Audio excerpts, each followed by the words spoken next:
Hepinize merhabalar. Yeni bir videoya hoş geldiniz. Bu videomuzda sizlere Best Okçu build'i paylaşacağım. Gerçekten mükemmel bir build'dir ve dün canlı yayında gelen kişiler gerçekten bu build'i beğendi. Sizlere de bu build'i şimdi paylaşacağım. Kanalıma abone olmayı, videolarımı beğenmeyi unutmayın. Desteklerinizi bekliyorum.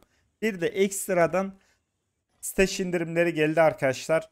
Bu stash indirimleri bekleyenler varsa veya almak isteyenler varsa ben de bu videoda hatırlatmış olayım. İndirimi kaçırmayın. 3 gün sürüyor indirim. En azından ben de şimdi hatırlatmış olurum.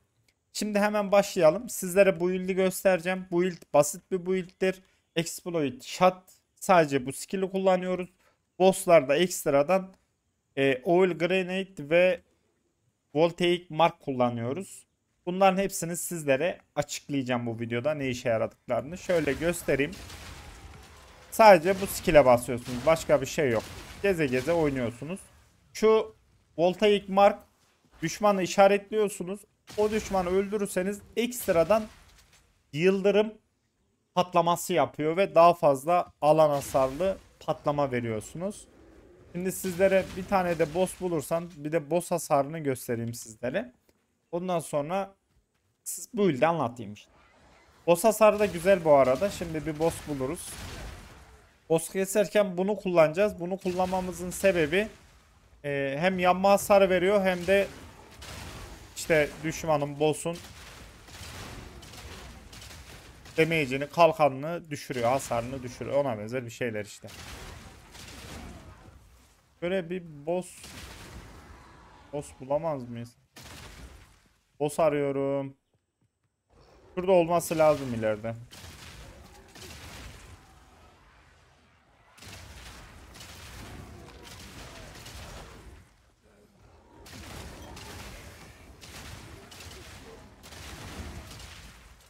Hasarı görüyorsunuz.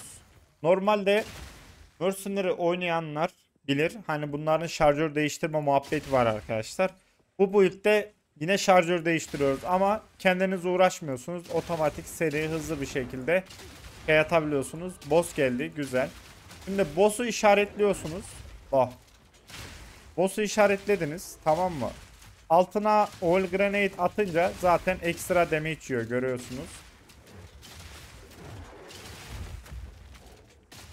Öyle size boss hasarını da göstermiş olayım.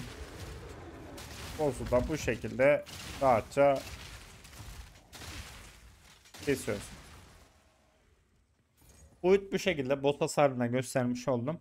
Şimdi sizlere bu build'i anlatayım. Şimdi bu build'de ana skillimiz Exploit Shot. Exploit Shot'ta kullandığım ürünleri kısaca anlatayım. Bu auto reload, otomatik reload yapıyor. Şarjörü değiştiriyor. Bu şu attığımız skill'i daha hızlı atmamızı sağlıyor. Bu da ekstradan işte skill fire damage'tir vesaire atağımızı yapıyor. All Grenade. All Grenade de şu. Bu build'da yani All Grenade'i attığınız zaman yerde mor gibi bir şeyler var, görüyorsunuz. Buna sıktığınız zaman burası yanıyor arkadaşlar. Burası yandığı için de ekstra bir damage çıkartıyoruz. Ve burada yine aynı şekilde efekti, o patlama efekti, yanma efekti ürünümüz var. Burada ekstradan bir de daha fazla aktif olma ve cooldown'ın bekleme süresini azaltma diye şeylerimiz var. Spotlarımız var, ürünlerimiz var. Bir de Emerging Reload var. Arkadaşlar bu reload daha fazla, daha hızlı reload ve damage'i arttırmak için var.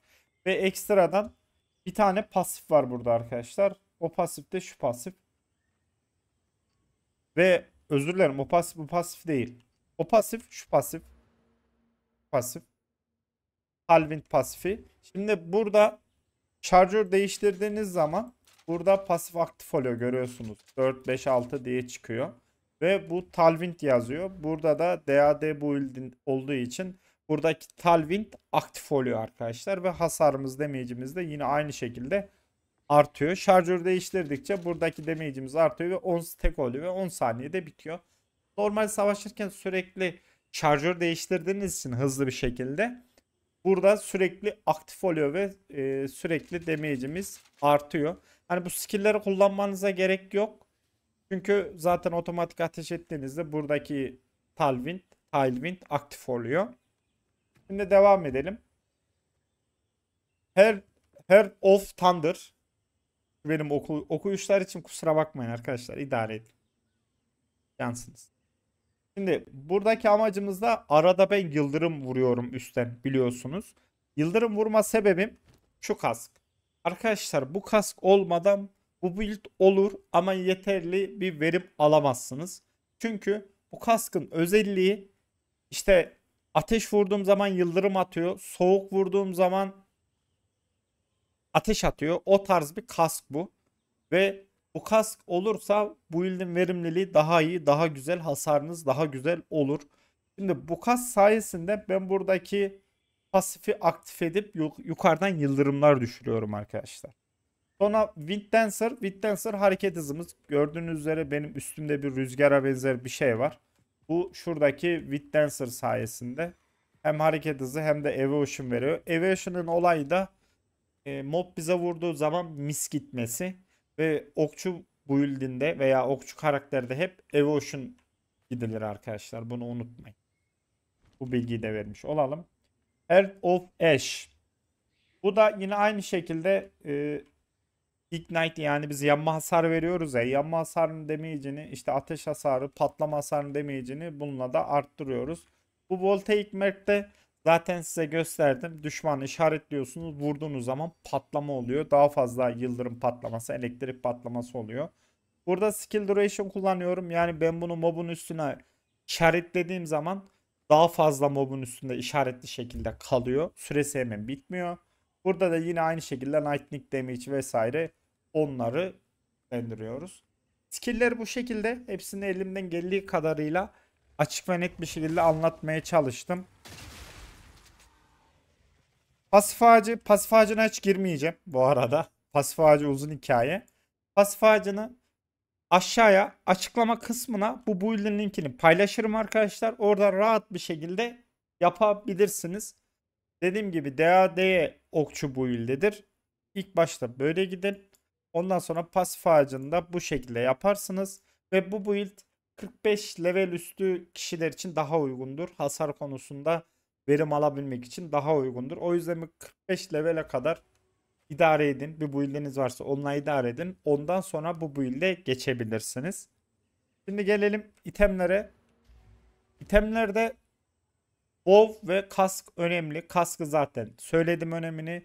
WoW'da da tamamen physical damage, yani fiziksel oluyor yanlış hatırlamıyorsam. Fiziksel damage ve fire damage olarak gitmeniz gerekiyor. WoW'un özellikleri bu olması lazım. Zaten ben build linkine koydum WoW'la kaskı. Diğer itemleri koymadım. Diğer itemleri siz kendinize göre şey yaparsınız, şekillendirirsiniz arkadaşlar. Şimdi şu detayı sizlere açıklayayım. Şimdi burada 3 tane pasif skill'im var. Bu pasif skill'i aktif edebilmem için spirit lazım arkadaşlar. Ben bu spirit'i zırhtan aldım. 41 spirit var. Bir de kolyeden aldım. Kolyede de 15 spirit var.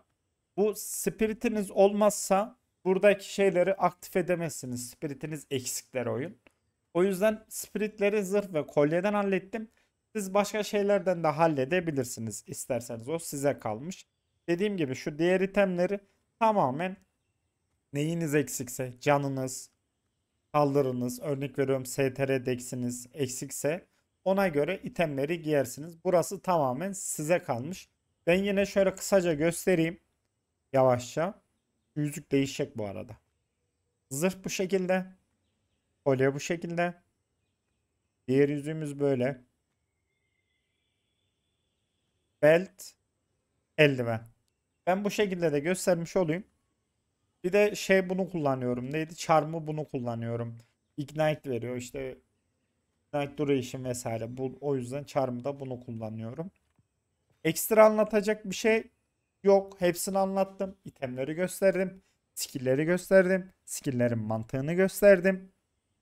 Ondan sonra pasif ağacı, zaten pasif ağacında önemli olan şurası. Dur özür dilerim. Neresiydi? Burası. Crossbow Reload. Burası önemli. Ondan sonra ekstra önemli yerlerden bir tane de şurada vardı. Burada da Crossbow Reload var. Bu ikisi önemli. Tabi diğerleri de önemli. Damage için şunlar falan da önemli de. Hani önemli olan şu, bununla bu arkadaş.